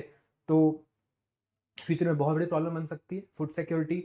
आज भगवान की दया से सब कुछ ठीक चल रहा है भारत में खाने के लिए, ऑब्वियसली बात है बहुत सारे लोग हैं, लेकिन ओवरऑल अगर हम दुनिया भर की हालत देखें तो शायद अगर आप ये वीडियो देख रहे हो तो आपको तो शायद खाने की दिक्कत नहीं होगी, ठीक है। तो ठीक ठाक हैं, परफेक्ट नहीं है लेकिन ठीक ठाक है। फ्यूचर में इससे बदतर हालत हो सकती है। तो इसीलिए ये जो है आपका एग्रीकल्चर को हमें क्या बनाना पड़ेगा, प्रोडक्टिव और रिजिलियंट, यानी कि कम एफर्ट में ज़रा आउटपुट निकल सके, जिसमें मशीनरी का बहुत बड़ा योगदान होगा, ठीक है। लेकिन इसमें एक और चीज़ है कि जब आप कोई ज़रा आउटपुट निकालना चाहते हो तो आपको एफर्ट भी उतना ही करना पड़ता है, और उस एफर्ट के लिए चाहिए होता है पैसा। तो सरकार की एक और एम है कि एग्रीकल्चर के लिए हमेशा से सरकार काम करती आ रही है, इस समय के ऊपर प्राइवेट सेक्टर जो है उसको भी योगदान करना चाहिए। और जो आपके 2020 में फार्म लॉज आए थे, उन फार्म लॉज का भी यही एक मतलब एम हुआ करता था कि किसी तरीके से एग्रीकल्चर में हम क्या लेके आए, प्राइवेट सेक्टर को लेके आए। क्योंकि जहाँ जहाँ प्राइवेट सेक्टर जाता है वहाँ वो नई टेक्नोलॉजी लेकर जाता है, साथ में बहुत सारा पैसा लेके जाता है। तो अगर आपको एग्रीकल्चर को प्रोडक्टिव बनाना पड़ेगा तो आपको पैसा भी चाहिए, और वो पैसा अपने साथ कौन लेके आता है, प्राइवेट सेक्टर। सरकार बहुत ज़्यादा पैसा खर्च करती है लेकिन गवर्नमेंट को पता है कि हमारा पैसा वेस्ट भी हो जाता है क्योंकि हमारे पैसे की शायद हम खुद ही रिस्पेक्ट नहीं करते, ठीक है। लेकिन प्राइवेट सेक्टर के पैसे की प्राइवेट सेक्टर बहुत ज़्यादा रिस्पेक्ट करता है। और एग्रीकल्चर तभी प्रोडक्टिव होगा जब प्राइवेट उसमें आ सकता है। तो प्राइवेट को इन्वॉल्व करने की कोशिश की गई थी। किसानों को पसंद नहीं आया, किसानों ने उन लॉस को हटा दिया, लेकिन ठीक है। और साथ में होना चाहिए आपका रिजिलियंट, यानी कि जो क्लाइमेट चेंज है उसका इसके ऊपर बहुत ज़्यादा असर नहीं पड़ना चाहिए। तो इसके लिए आपके जो फार्मर्स हैं उनको, कुछ फार्मर्स को कहा गया, सरकार ने कहा है कि हम अगले 2 ईयर्स के अंदर 1 करोड़ फार्मर्स को हम लेके जाएंगे टूवर्ड नेचुरल फार्मिंग। चीज़ें लिख लेना प्लीज़, ये गवर्नमेंट के ना कुछ एम्स होते हैं। तो एग्रीकल्चर को प्रोडक्टिव और रिजिलियंट बनाने के लिए हम क्या कर रहे हैं, हम अगले 2 सालों के भीतर 1 करोड़ किसानों को हम किस लेवल पे लेके जाएंगे, नेचुरल फार्मिंग, यानी कि जिसमें हम बेसिकली दूसरे उल्टे सीधे जो केमिकल्स वगैरह हैं उन सब के ऊपर हम बिल्कुल भी फोकस नहीं करेंगे। ठीक है, किसानों को आउटपुट ज़्यादा मिले, पैसा ज़्यादा मिले, इसलिए सरकार क्या करेगी, certification and branding, certification and branding, यानी कि ऑब्वियसली बात है, हम ऐसे ह्यूमंस बन चुके हैं कि हमें खुला आटा पसंद नहीं है, हमें खुले चावल पसंद नहीं है, हमें चाहिए पैकेट्स के अंदर ब्रांडिंग के साथ। ठीक है, ISI का मार्क या एग मार्क लगता है ना इन चीज़ों के ऊपर, तो ये सब चीज़ें होनी चाहिए। और इसके अलावा एग्रीकल्चर में सरकार ने बोला है कि हम 109 high yielding variety of seeds लेके आएंगे, या जिसको हम कहते हैं HYV सीड्स। तो सरकार ने कहा है कि हम 109 HYV सीड्स यानी कि high yielding variety of seeds लेके आएंगे। ठीक है, और 32 क्रॉप्स के लिए लेके आएंगे, जिसमें हॉर्टिकल्चर की क्रॉप्स भी हो सकते हैं, पेड़ पौधे भी हो सकते हैं। और इसका मतलब ये है कि ये क्लाइमेट रेजिलियंट होंगी, यानी कि क्लाइमेट चेंज का बहुत ज़्यादा असर इन चीज़ों के ऊपर नहीं पड़ेगा। तो प्लीज़ इन चीज़ों को लिख लो कि एग्रीकल्चर के लिए गवर्नमेंट क्या क्या करने वाली है। ठीक है, इसके अलावा दूसरा है एम्प्लॉयमेंट और स्किलिंग के लिए। ठीक है, तो सरकार एग्रीकल्चर के लिए क्या करने वाली है, मैंने यहाँ पे आपको लिख दिया है, आप भी इन चीज़ों को लिख सकते हो कि 32 क्रॉप्स के लिए आप 109 HYV सीड्स लेके आओगे।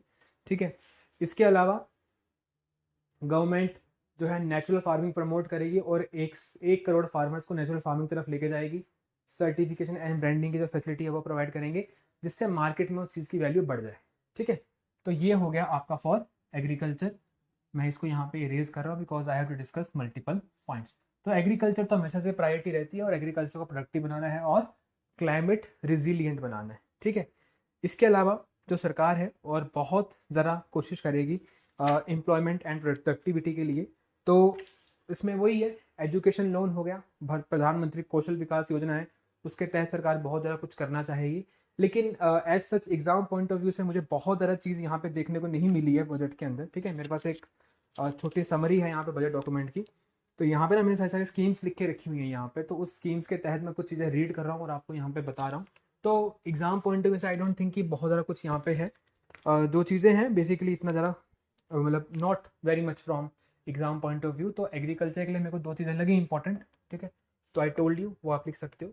दूसरा है inclusive human resource development and social justice.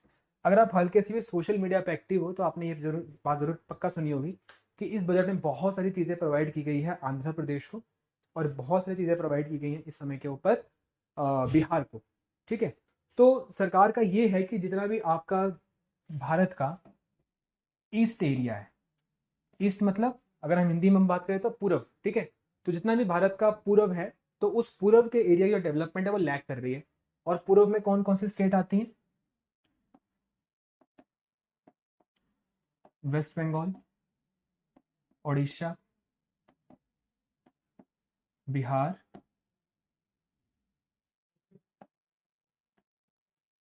Andhra Pradesh.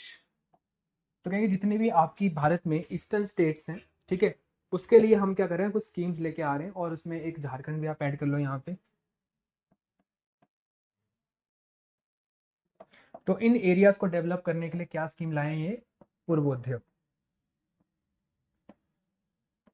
Purvodaya. ठीक है, उदय का मतलब क्या होता है, राइज। ठीक है, तो पूर्व को यानी कि जो ईस्ट है हमने उसको यहाँ पे राइज करवाना है, उसको हमने एक ऊपर लेवल के ऊपर लेके जाना है, ताकि देखो इसका मतलब क्या होता है, सोशल जस्टिस का मतलब क्या होता है, इक्वल डिस्ट्रीब्यूशन। तो अगर भारत का बाकी एरिया डेवलप हो रहा है और ये एरिया डेवलप नहीं हो रहा है, तो इस एरिया को भी हमने डेवलप करना है। तो वेस्ट बंगाल, उड़ीसा, बिहार, आंध्र, झारखंड, इन एरियाज को बहुत ज़्यादा जो चीज़ें हैं प्रोवाइड की गई हैं। ठीक है, अब बहुत सारी चीज़ें हैं, मैं आपको यहाँ पे एक सिंपल सी चीज़ लिखा देता हूँ। जैसे एक गया नाम की जगह है, अब देखो गया सबसे ज़्यादा लकी जगह निकल के आई है बजट में। तो अमृतसर से लेकर कोलकाता तक एक इंडस्ट्रियल कॉरिडोर है। ये बेसिकली आप इसको ईस्ट वेस्ट कॉरिडोर भी कह सकते हो। ठीक है, तो इसके लिए जो गया है, देखो अगर आप अमृतसर से आ रहे हो और आप वेस्ट बंगाल जा रहे हो, तो गया आएगा बीच में, तो गया को आप बना रहे हो नोड। यानी कि इस एरिया को, अमृतसर को लिंक कर रहे हो आप इससे, अमृतसर को लिंक कर रहे हो आप कलकत्ता से, और बीच में क्या आएगा, गया, तो इसको आप बनाओगे नोडल पॉइंट, एक सेंट्रल पॉइंट आप इसको डेवलप करोगे। अब यहाँ से लेकर यहाँ तक बीच बीच में कुछ ना कुछ शहर डेवलप होंगे ताकि एक प्रॉपर चेन बन सके, सप्लाई चेन बन सके इंडस्ट्रीज डेवलप करने के लिए। तो आपका एक ईस्ट वेस्ट इंडस्ट्रियल कॉरिडोर है जिसको हम अमृतसर कोलकाता कहते हैं। इसके बीच में एक शहर डेवलप किया जाएगा, गया का शहर। ऑब्वियसली बात है, गया का जो शहर है उसको बोध गया भी कहते हैं। And this is the same town जहाँ पे जो गौतम बुद्ध थे वो ज्ञान की प्राप्ति भी हुई थी। ठीक है, तो गया को डेवलप किया जाएगा एज अ नोडल टाउन। तो आप यहाँ पे लिख सकते हो कि जो गया को डेवलप किया जाएगा एज अ इंडस्ट्रियल नोडल। ठीक है, नोडल मतलब सेंट्रल पॉइंट जहाँ पे बाकी चीज़ें जो है वो कनेक्ट होंगी। इसके अलावा बहुत सारे रोड कनेक्टिविटी के प्रोजेक्ट्स हैं, स्पेशली बिहार को दिए गए हैं। ठीक है, ऑब्वियसली बात है, जो इस समय की सरकार है वो गठबंधन की सरकार है, तो कुछ लोग कह रहे हैं कि ज़रूरत है उस चीज़ की गठबंधन बचाने के लिए, लेकिन सरकार का ये कहना है कि ज़रूरत है बिहार के लोगों को अपलिफ्ट करने के लिए, रोड कनेक्टिविटी बहुत ज़्यादा ज़रूरी है। तो बिहार को बहुत सारे प्रोजेक्ट मिल गए हैं इस समय के ऊपर, और ये बहुत ज़्यादा अच्छी बात है for the people of Bihar. इसके अलावा नए कॉलेजेस, नए स्पोर्ट्स डेवलपमेंट वगैरह बहुत सारी चीज़ें जो है वो की गई, किसके लिए, इन ईस्टर्न स्टेट्स के लिए। आंध्र प्रदेश रिसेंटली आपकी एक नई स्टेट बन के निकला है। ठीक है, आपको पता होगा आंध्र प्रदेश का विभाजन हो गया था, यानी कि उसकी पार्टीशन हो गई थी 2014 में। तो आंध्र प्रदेश से कट किया गया था तेलंगाना को। तो बहुत लंबे समय तक आंध्र प्रदेश और तेलंगाना की एक कॉमन कैपिटल हुआ करते, जिसको हम कहते हैं हैदराबाद। तो इस समय के ऊपर तेलंगाना और हैदराबाद, सॉरी, तेलंगाना और जो आंध्र प्रदेश है बिल्कुल अलग हो चुके हैं। और आंध्र प्रदेश एक नई सेंस में एक नई गवर्नमेंट है, एक नई स्टेट है, तो उसको डेवलप करने के लिए 15,000 करोड़ रुपए दिए गए हैं। बट वो हमें यहाँ पे ज़रूरत इतनी नहीं है। प्रधानमंत्री आवास योजना है। ठीक है, और सरकार ने स्पेशली कहा है कि जो सोशल जस्टिस में अगर हम इक्वलिटी की बात करें तो वीमेन पीछे रह जाती हैं। तो कहते हैं कि इस साल 3 लाख करोड़, याद रखना 3 लाख करोड़ सरकार ने बहुत ज़्यादा हाईलाइट किया है। ठीक है, तो सोशल जस्टिस में बेसिकली ईस्टर्न एरियाज के लिए क्या किया है, ईस्टर्न एरियाज में इन स्टेट्स को डेवलप करने के लिए मल्टीपल प्रोजेक्ट्स दिए हैं। ठीक है, तो उसका उस स्कीम का नाम क्या, पूर्वोदय स्कीम। इन एरियाज को डेवलप करेंगे, यहाँ पे इंडस्ट्रीज डेवलप करेंगे, रोड नेटवर्क डेवलप करेंगे। ठीक है, कॉरिडोर्स क्रिएट करेंगे। इसके अलावा जितने भी आपकी वीमेन्स हैं, ठीक है, वो भी अक्सर छूट जाती हैं।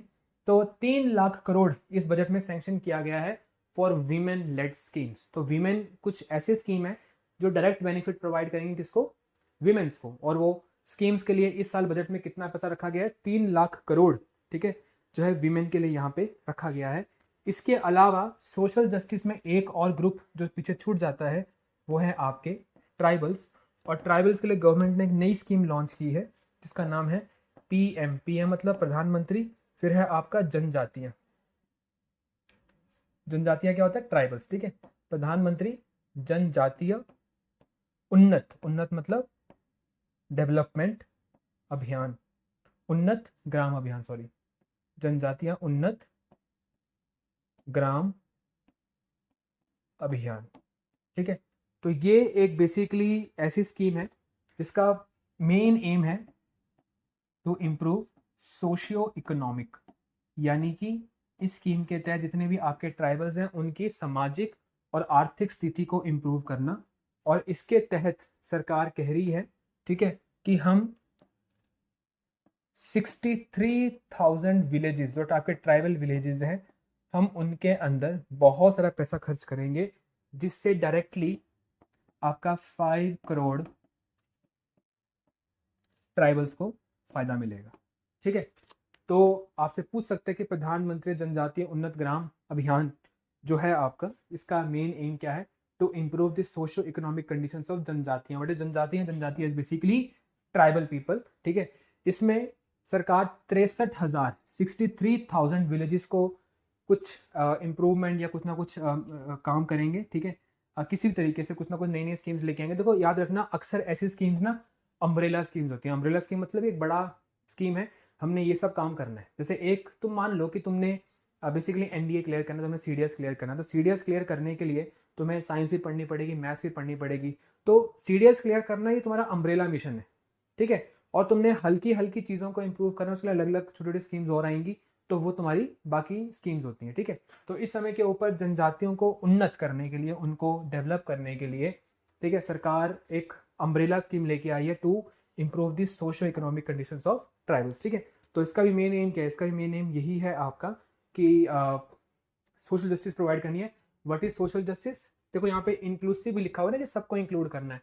तो सरकार का ये मानना था कि जो ईस्टर्न इंडिया है भारत का, ठीक है, वो पीछे छूट रहा है, वीमेंस पीछे छूट रही हैं, इसके अलावा ट्राइबल्स पीछे छूट रहे हैं, और सरकार ये भी मानती है कि ईस्ट के साथ साथ नॉर्थ ईस्ट भी पीछे छूट रहा है, ठीक है। तो नॉर्थ ईस्ट भी पीछे छूट रहा है, तो इसके लिए क्या किया सरकार ने बोला कि नॉर्थ ईस्ट में हम बैंकिंग को पेनिट्रेट करवाएंगे, बैंकिंग को प्रमोट करेंगे, और इसको बैंकिंग को प्रमोट करने के लिए गवर्नमेंट ने क्या किया है? गवर्नमेंट ने किया है 100 branches of India post payment banks, ठीक है। इंडिया पोस्ट पेमेंट बैंक, याद रखना है कि पेमेंट बैंक एक नई कैटेगरी है बैंक्स की, और जो पेमेंट बैंक्स होते हैं छोटे बैंक्स होते हैं, ठीक है। Payment banks are basically small banks. तो इंडिया के नॉर्थ ईस्ट रीजन में थोड़ा सा बैंकिंग की कमी है, तो कह रहे हैं कि इंडिया पोस्ट पेमेंट बैंक की नॉर्थ ईस्टर्न रीजन में हम कितने ब्रांचेस ओपन करेंगे? हम ओपन करेंगे 100 branches of India post payments banks, ठीक है। आप पेमेंट बैंक छोटे बैंक होते हैं, obviously we are coming up with more lectures of economics. तो पेमेंट बैंक ऐसे बैंक होते हैं जिसमें बेसिकली आप अपना डिपॉजिट करवा देते हो, वो आपको लोन प्रोवाइड नहीं करता। अक्सर एक बैंक क्या करता है? बैंक लोन देता है, ठीक है, और साथ में आपसे डिपॉजिट एक्सेप्ट करता है। लेकिन जो पेमेंट बैंक होते हैं उसमें सिर्फ आप अपना डिपॉजिट रख सकते हो, आपको ब्याज मिलता है, लेकिन वो बैंक से आप लोन नहीं ले सकते। तो बेसिकली ये आधा काम करते हैं बैंक का, और इन बैंक्स को इस्टेब्लिश करना बड़ा ही सिंपल होता है, ठीक है। और इन बैंक्स में जो आपके पेमेंट बैंक्स होते हैं, मैक्सिमम आप अपने 2 लाख तक का पैसा रख सकते हो, 2 लाख से ऊपर आप पैसा पेमेंट बैंक में नहीं रख सकते, ठीक है। तो इस चीज का ध्यान रखना। पेमेंट बैंक कैसे डिफरेंट होता है नॉर्मल बैंक से? Payment banks are different because your balance cannot नॉट एक्सीड 2 लाख रुपीज। ये छोटे बैंक्स होते हैं, 2 लाख से ऊपर आपका बैलेंस बैंक में या डिपॉजिट नहीं हो सकता। इसके अलावा इस बैंक में आप अपना पैसा डिपॉजिट करवा सकते हो, लेकिन आप इस बैंक से लोन नहीं ले सकते, ठीक है। तो बैंक 2 काम करते हैं, लोन देते हैं, ठीक है, और साथ में आपसे डिपॉजिट भी एक्सेप्ट करते हैं। लोन देते हैं, डिपॉजिट एक्सेप्ट करते हैं, लेकिन ये बैंक सिर्फ आपसे डिपॉजिट एक्सेप्ट करता है, आपको लोन नहीं देता है। तो ये आपके पेमेंट बैंक से छोटे बैंक होते हैं, बड़े इफेक्टिव बैंक होते हैं, इनके गिरने का बहुत कम डर होता है, ठीक है। और नॉर्थ ईस्ट में 100 ब्रांचेस खोली जाएंगी। देखो इंडिया पोस्ट क्या है? इंडिया पोस्ट तो आपकी सरकारी पोस्टल कंपनी है, ठीक है। तो उसके थ्रू जो आपका इंडिया पोस्ट पेमेंट बैंक जो सरकारी बैंक है, आपका सरकारी पेमेंट्स बैंक है, उस बैंक को आप आगे लेके जा रहे हो और नॉर्थ ईस्ट में इसके 100 ब्रांचेस खोल रहे हो, ठीक है। तो ये है आपका इंक्लूसिव रिसोर्स डेवलपमेंट, ठीक है। इसके अलावा मैन्युफैक्चरिंग एंड सर्विसेज, आप देखो, आपको मैं कह रहा हूँ ना, देखो एग्रीकल्चर को यहाँ प्रायोरिटी बना दिया, यहाँ मैन्युफैक्चरिंग को प्रायोरिटी बना दिया, सर्विस को प्रायोरिटी बना दिया, बचा गया देश में सब कुछ तो हो गया। तो याद रखना गवर्नमेंट सब कुछ ही काम कर रही है, बस लिख दे रही है कि हम ये भी करेंगे, हम वो भी करेंगे। तो विकसित भारत के लिए सब कुछ ही करना पड़ेगा, आप एक आध चीज को प्रायोरिटी बना के नहीं चल सकते। तो मैन्युफैक्चरिंग के अंदर जो आपको मेन चीज यहाँ पे याद रखनी है कि सरकार ने कोई डेटा प्रोवाइड करी है, ठीक है। सरकार ने कहा है कि आपकी इंडस्ट्रीज बहुत सारी प्रकार की होती हैं, और एक होती है आपकी MSME, ठीक है, MSME होती है आपकी micro small and medium enterprises, ठीक है। तो याद रखना माइक्रो स्मॉल एंड जो मीडियम एंटरप्राइजेस होती हैं, ठीक है, इसमें बहुत छोटी कंपनीज होती हैं, ठीक है। जैसे आपकी अगर हम बात करें माइक्रो की, तो माइक्रो का जो मैक्सिमम साइज है वो हो सकता है 5 करोड़ तक, इसका हो सकता है 20 करोड़ तक, ठीक है, इसका हो सकता है आपका 50 करोड़ तक, ठीक है। तो इस प्रकार से छोटी, आपको लग रहा है बहुत बड़ी कंपनी है, लेकिन इससे भी बड़ी बड़ी कंपनी आपकी जाती हैं, ठीक है। तो ये जो आपकी कंपनीज वगैरह होती हैं, ये देखो इसके प्रॉपर चीजें हैं, एक टर्नओवर होता है और एक प्रॉपर इसकी कंपनी की वैल्यू होती है, नेटवर्थ होती है। तो इसको अभी हम नहीं पढ़ेंगे, मैं ज़रा कंफ्यूज नहीं करूँगा। छोटी कंपनीज होती हैं जो कि मैक्सिमम आपका 250 करोड़ तक का टर्नओवर कर सकती हैं। 250 करोड़ तक कौन कर सकता है? आपका मीडियम एंटरप्राइजेस कर सकती हैं, इसके बियॉन्ड भी बड़ी कंपनी होती हैं। ये छोटी कंपनीज ही होती हैं। तो सरकार कहती है कि आपका 30% जो आपका जीडीपी है, देश का जितना भी पैसा है, देश का जीडीपी का 30% पैसा आता है इन छोटी कंपनीज से, ठीक है। देश का 30% पैसा आता है किससे? MSME से। और ये बहुत ज़्यादा इंपॉर्टेंट है। और देश का 48% एक्सपोर्ट, देश का 48% एक्सपोर्ट भी कहाँ से आता है? MSME से आता है। तो कोई आपसे पूछे कि MSME कितना कंट्रीब्यूट करते हैं जीडीपी में, तो आपके देश का जो टोटल पैसा है उसका 30% आता है MSME से, और जो आपका देश बाहर को एक्सपोर्ट करता है उस एक्सपोर्ट का 48% कहाँ से आता है, एमएसएमई से आता है। ठीक है, तो this is something that you have to remember. और अगर हम बात करें एम्प्लॉयमेंट की, तो एमएसएमई बेसिकली 11 करोड़ लोगों को भारत में एम्प्लॉयमेंट प्रोवाइड करती है। 11 करोड़ लोगों को एम्प्लॉयमेंट प्रोवाइड करती है, इसका सिंपल मतलब है 110 मिलियन। 110 मिलियन लोगों को एमएसएमई जो है वो एम्प्लॉयमेंट प्रोवाइड करती हैं। तो ऑब्वियस सी बात है कि हमें एमएसएमई को प्रमोट करना चाहिए, क्योंकि जो बड़ी बड़ी कंपनीज होती हैं वो इतनी बड़ी होती हैं, उसको इतना अच्छा प्रॉफिट उनका हो रहा तो उनको ज़्यादा लोगों की जरूरत नहीं पड़ती, वो एम्प्लॉयमेंट के मामले में बहुत ज़्यादा नहीं होती हैं। ठीक है, और बड़ी कंपनी बहुत सारी भी नहीं होती, छोटी कंपनीज होती हैं बहुत सारी होती हैं, तो बहुत सारी मिला के बहुत ज़्यादा कॉन्ट्रीब्यूट कर देती हैं। जो एमएसएमई का कॉन्ट्रीब्यूशन है वो आपका लार्ज कंपनीज, देखो इसके मीडियम के बाद लार्ज आती हैं, उसके बहुत ज़्यादा कॉन्ट्रीब्यूशन है आपका किसका, मीडियम का, माइक्रो का, स्मॉल का। तो ये बहुत इंपॉर्टेंट है। तो सरकार ने कुछ डेटा प्रेजेंट करी है, सरकार ने बोला है कि किसी भी तरीके से हमने एमएसएमई को हेल्प करना है। एमएसएमई के अलावा ऑब्वियसली आपको एक चीज़ और पता होनी चाहिए कि आपके छोटे मोटे बिजनेसेस भी होते हैं, और उन छोटे मोटे बिजनेसेस में सरकार ने बोला है कि हमने एक स्कीम लॉन्च करी थी जिसको सरकार कहती है मुद्रा लोन्स। क्या कहती है गवर्नमेंट, मुद्रा लोन्स। तो गवर्नमेंट ने कहा है कि मुद्रा लोन की जो फैसिलिटी है, ठीक है, उसको बड़े तरीके से प्रोवाइड करेंगे। याद रखना, जितने भी आपके स्मॉल बिजनेसेस होते हैं, और स्मॉल बिजनेसेस को कौन सा लोन देती है सरकार, मुद्रा लोन्स देती है। अब पेपर में कई बार क्वेश्चन आता है कि मुद्रा लोन की 3 कैटेगरी होती है। तो एक होता है शिशु, एक होता है किशोर, और एक होता है तरुण। तो अगर आपको 50,000 तक का लोन चाहिए अपने किसी बिजनेस के लिए, तो वो बेसिकली आपका शिशु लोन होता है। अगर आपको कोई लोन चाहिए 50,000 से लेकर 5 लाख तक का, तो वो आपका किशोर लोन होता है। और अगर आपको कोई लोन चाहिए 5 लाख से लेकर 10 लाख के बीच का, तो वो आपका तरुण लोन होता है। तो सरकार ने बोला है कि मुद्रा लोन के तहत मैक्सिमम पैसा कितना ले सकते थे आप, मैक्सिमम आप ले सकते 10 लाख। ठीक है, अब याद रखना इस लोन के ऊपर कोई भी कोलेट्रल नहीं होता, यानी कि कोई भी आपको चीज़ गिरवी नहीं रखनी पड़ती है, और बहुत लंबे समय तक आप ये लोन ले सकते हो। इंटरेस्ट रेट भी बहुत ज़्यादा कम होता है। तो 10 लाख तक का आप लोन ले सकते थे मुद्रा कैटेगरी के अंदर सरकार से। लेकिन सरकार ने कहा है कि अगर कोई एक ऐसा व्यक्ति जिसने पहले लोन लिया हुआ है और पूरा पूरा लोन वापस कर चुका है, तो वो तरुण कैटेगरी के अंदर आप 10 नहीं बल्कि 20 लाख तक का लोन ले पाएगा। ठीक है, तो सरकार ने कहा है कि छोटे मोटे बिजनेसेस को प्रमोट करने के लिए, छोटे मोटे इंडस्ट्रीज को, मैन्युफैक्चरिंग को प्रमोट करने के लिए हम चाहते हैं कि मुद्रा लोन के तहत अब और कितना लोन जाए, 20 लाख तक का लोन जाए। ठीक है, तो लेकिन ये हर किसी को नहीं मिलेगा। जिस व्यक्ति ने पहले कोई मुद्रा लोन लिया था और उस लोन को वापस कर दिया कंप्लीटली, वही इसके लिए एलिजिबल है। तो याद रखना सरकार ने क्या चेंज किया है मुद्रा लोन्स के अंदर। जो स्मॉल बिजनेस के लोन के लिए कोलेटरल फ्री लोन हुआ करते थे, उन स्मॉल बिजनेसेस में क्या किया है, 10 लाख से 20 लाख तक की लिमिट कर दी है।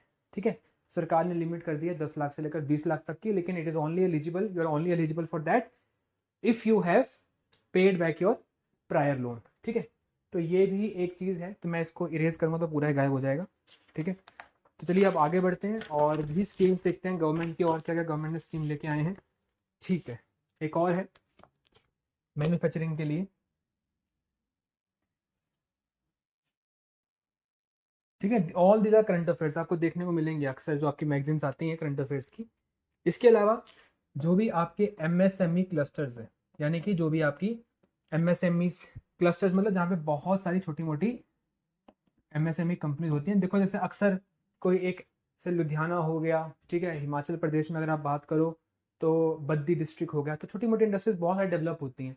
तो कहते हैं कि जहाँ पे भी आपके एमएसएमई क्लस्टर्स होंगे वहाँ पे हम सिडबी की ब्रांचेस लगाएंगे। अब सिडबी क्या है, सिडबी होता है आपका स्मॉल इंडस्ट्रीज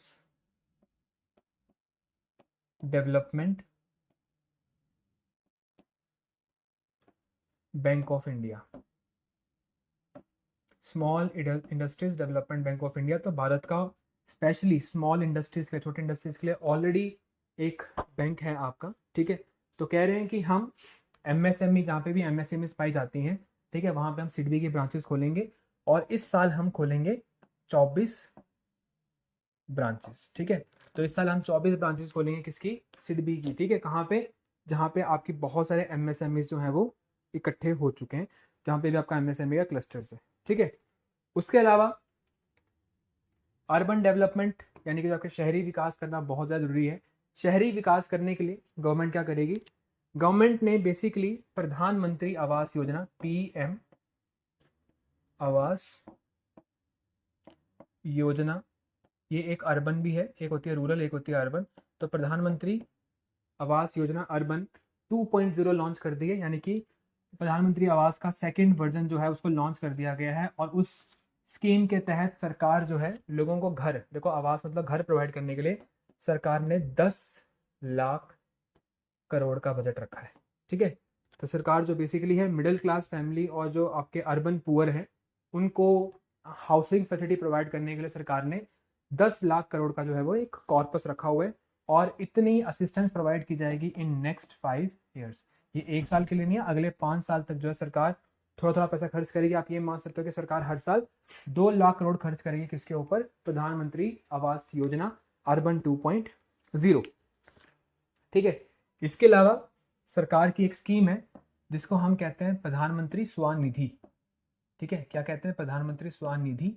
अब निधि एक ऐसी स्कीम है जिसके तहत थोड़े बहुत लोन भी मिल जाया करेंगे अगर आप एक स्ट्रीट वेंडर हो, ठीक है। तो सरकार अर्बन डेवलपमेंट के लिए, स्ट्रीट वेंडर्स बहुत सारे होते हैं ना अर्बन एरियाज के अंदर, तो उसके डेवलपमेंट के लिए काम करेंगे। उसके बाद एनर्जी सिक्योरिटी है, ठीक है। एनर्जी का मतलब ये कि आपको ग्रीन एनर्जी की तरफ जाना है। तो ग्रीन एनर्जी को आगे बढ़ावा देने के लिए प्रधानमंत्री जी ने एक नई योजना लेके आए हैं जिसको हम कहते हैं प्रधानमंत्री, इसके लिए, ठीक है, प्रधानमंत्री सूर्य घर मुफ्त बिजली योजना, ठीक है। तो प्रधानमंत्री सूर्य घर मुफ्त बिजली योजना। अब इसके तहत सरकार जो है, सरकार क्या करेगी, सरकार आपके roof top solar power plants लगाएगी, ठीक है। तो गवर्नमेंट करेगी, गवर्नमेंट क्या करेगी, रूफ टॉप छत के ऊपर जो है वो आपके सोलर पावर प्लांट लगाएगी, ठीक है। और उससे सरकार आपको 300 यूनिट्स तक की फ्री इलेक्ट्रिसिटी प्रोवाइड करेगी, ठीक है। अब ऑब्वियस सी बात है ये हर जगह नहीं हो सकता, तो गवर्नमेंट ने टारगेट किया है कि 1 करोड़ घरों को हम डेवलप करेंगे। कैसे, 1 करोड़ घरों को हम डेवलप करेंगे, ठीक है। किस में डेवलप करेंगे हम, सोलर पावर प्लांट रूफटॉप बनाएंगे उनका, यानी कि उनके छत के ऊपर सोलर पावर प्लांट लगाएंगे, ठीक है। और उनको प्रति महीना 300 यूनिट फ्री बिजली की जो है वो मिलना शुरू हो जाएंगे अगर वो रूफटॉप प्लांट जो है वो काम करेंगे, ठीक है। अब देखो बेसिकली इसमें सरकार क्या करेगी, आपकी और गवर्नमेंट की पार्टनरशिप होगी, ठीक है।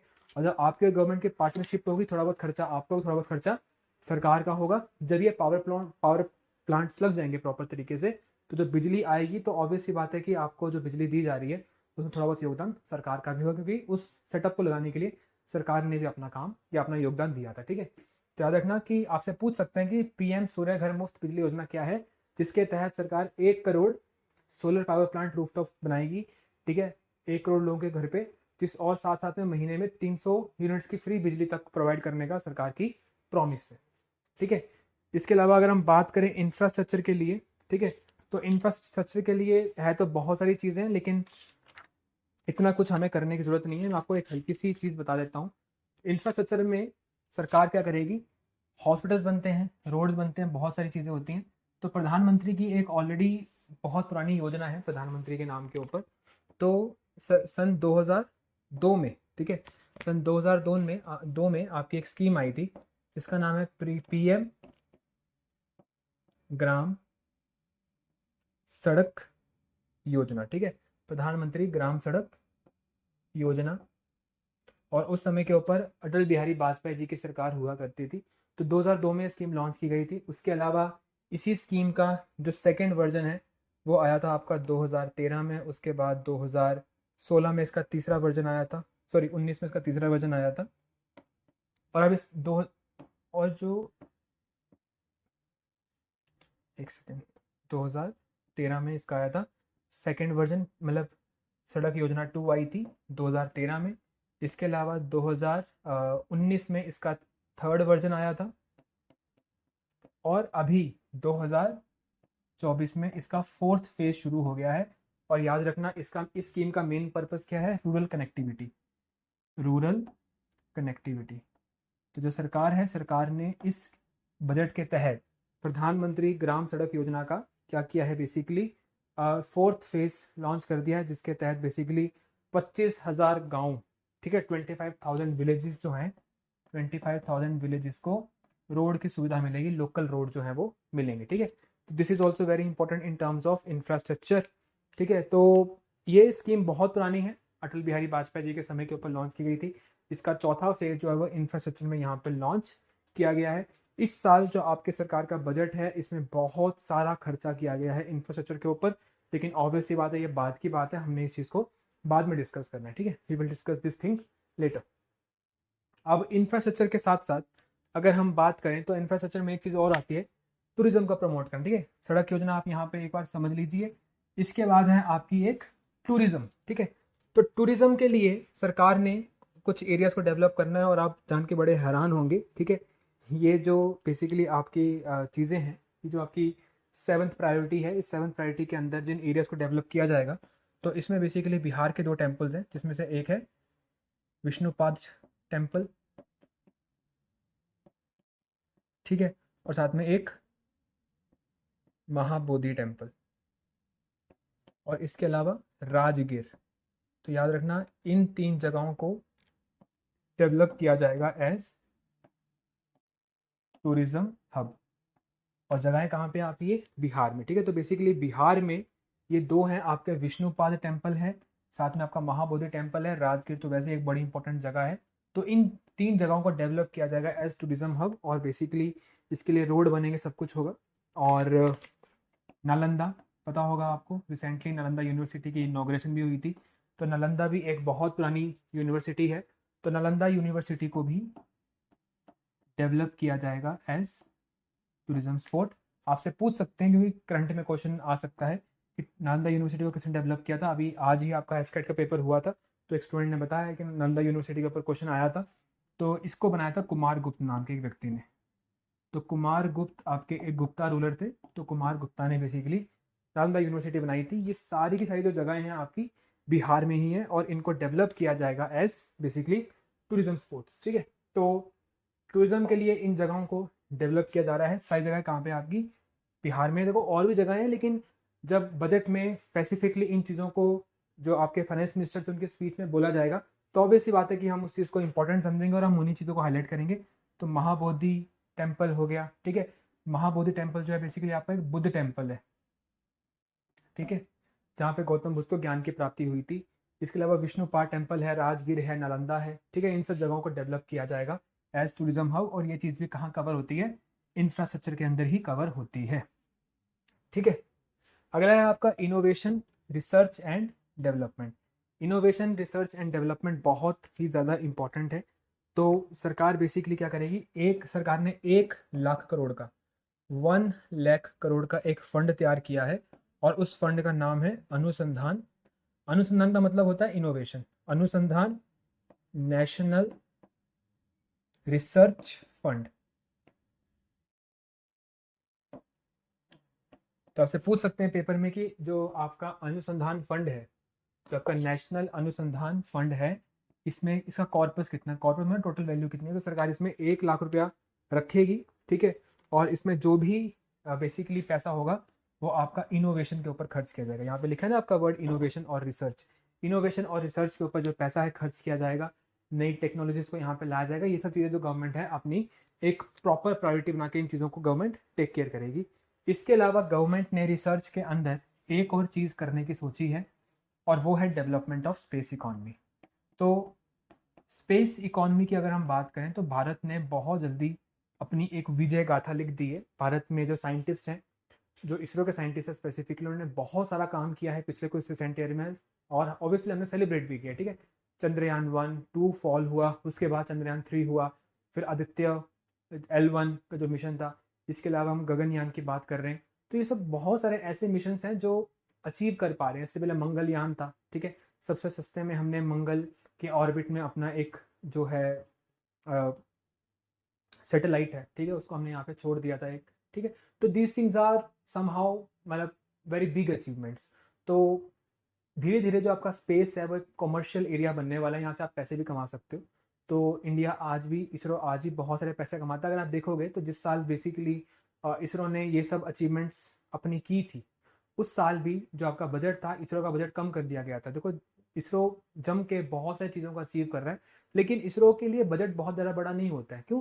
क्योंकि इसरो अब एंटर कर चुका है कमर्शियल स्पेस के अंदर, यानी कि वो दूसरी कंट्रीज से उसकी सैटेलाइट को लॉन्च करने के लिए पैसे मांगता है, ठीक है। देखो इतने सारे दुनिया है, हर एक को कम्युनिकेशन डेवलप करना है, हर एक को जीपीएस इनेबल करना है, लेकिन हर किसी के पास अपने रॉकेट्स नहीं है जो इसको लॉन्च कर सकते हैं स्पेस में। तो इंडिया सस्ते में ये सब काम दुनिया को करके देता है, जिस कारण से इंडिया एक अच्छा खासा डेस्टिनेशन बन चुका है कि लोग आते हैं अपने कमर्शियल जो भी उनको काम करने होते हैं, वो सब काम इंडिया के जो इसरो है, जो साइंटिस्ट हैं, उनको बोलते हैं, वो काम करते हैं। इंडिया बहुत ज़्यादा सक्सेसफुली हर साल एक नया रिकॉर्ड बनाता है कि मैक्सिमम नंबर ऑफ सैटेलाइट्स जो एक रॉकेट ने लॉन्च किए, हर साल एक नया नया रिकॉर्ड बनाते रहते हैं। तो इस समय के ऊपर सरकार ने बोला क्यों ना हम एक काम करें कि इसरो को एक अलग काम दे दें और साथ में हम एक प्राइवेट सेक्टर को भी यहाँ पे इन्वॉल्व करें। देखो सरकार या हर एक आदमी का यही मानना है कि जहाँ पे प्राइवेट सेक्टर जाता है वहाँ पे बहुत जल्दी प्रोग्रेस देखने को मिलती है। इसरो ने कमेंडेबल काम किया है, कोई डाउट नहीं उसके अंदर।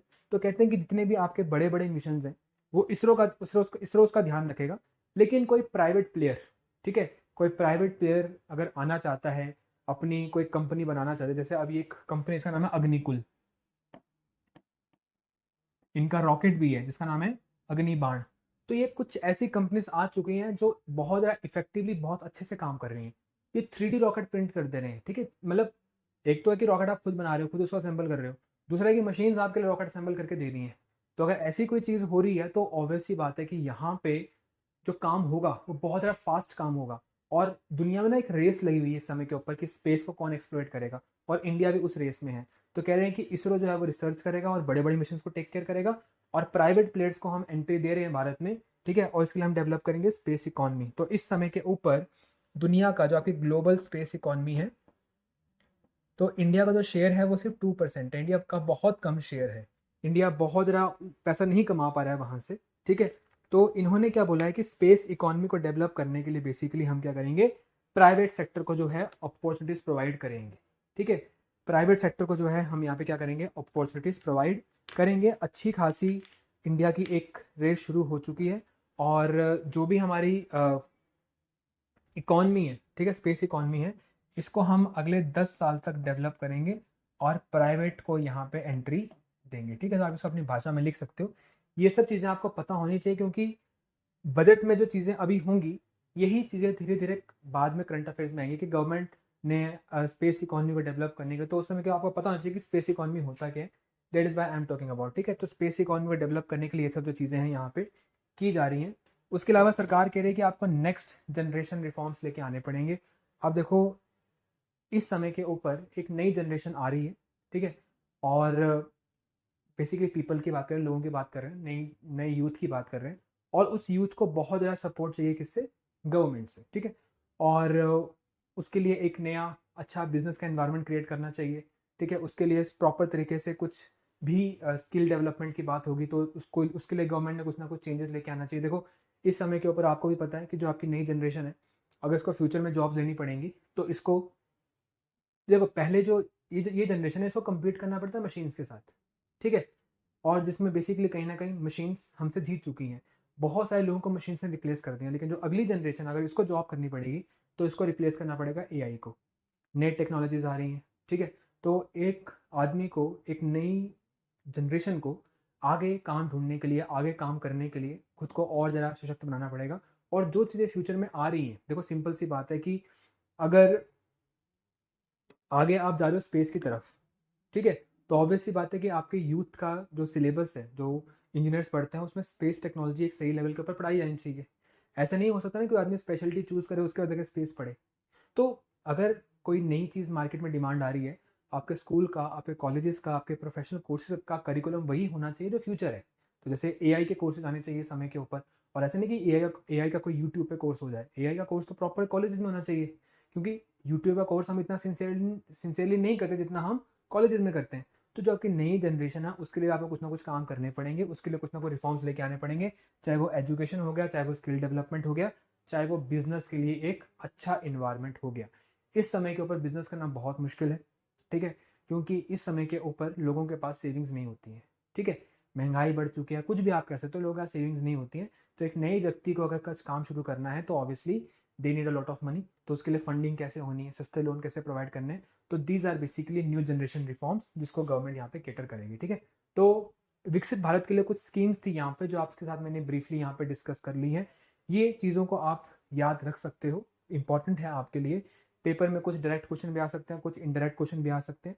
एक अंडरस्टैंडिंग ऑब्वियसली आपको हेल्प करेगी। एक जब मैं हम आगे डिस्कस करेंगे कभी करंट अफेयर्स तो ऑब्वियसली वो चीज़ें आपको आगे भी हेल्प आउट करेंगे, ठीक है। तो इस लेक्चर में इतना ही, आगे और भी होगा बजट में, ठीक है। तो देखिए अब यहाँ पे बजट की डेटा आएगी, तो मैं बेसिकली पहले आपसे स्कीम वगैरह डिस्कस करना चाहता था बजट में, ये गवर्नमेंट क्या क्या करना चाहती है। अब जब वो वाला पार्ट यहाँ पे हो चुका है तो जो अगला लेक्चर आपका आएगा बजट का, जो आपकी सेकेंड क्लास होगी, वो हम कल डिस्कस करेंगे यहाँ पे। और जो भी चीज़ें हमने कवर करी हैं it is very much important from exam point of view, and please take care of all this things, ठीक है। तो भारत को विकसित भारत बनाने के लिए क्या करना पड़ेगा, ये सब चीज़ें यहाँ पे इंपॉर्टेंट है। एंड मतलब डोंट टेक इट लाइटली कि हमें तो सिर्फ डेटा याद करें, डेटा यहाँ पे बहुत सारी है और डेटा बहुत जल्दी हो सकती है, इतनी डेटा याद नहीं करनी होती, डेटा बहुत आसानी से हो सकती है। But let us just stop here only, मतलब आगे भी कंटेंट है लेकिन इतना कंटेंट आपके लिए आज की क्लास के लिए काफ़ी है। इसका एक बार गो थ्रू करो। मैं बहुत जल्दी जो है अगली वीडियो, बहुत जल्दी क्या, मैं बेसिकली कल ही जो है अगली वीडियो यहाँ पे शेयर करूँगा आपके साथ बजट की सेकंड वाली, ठीक है।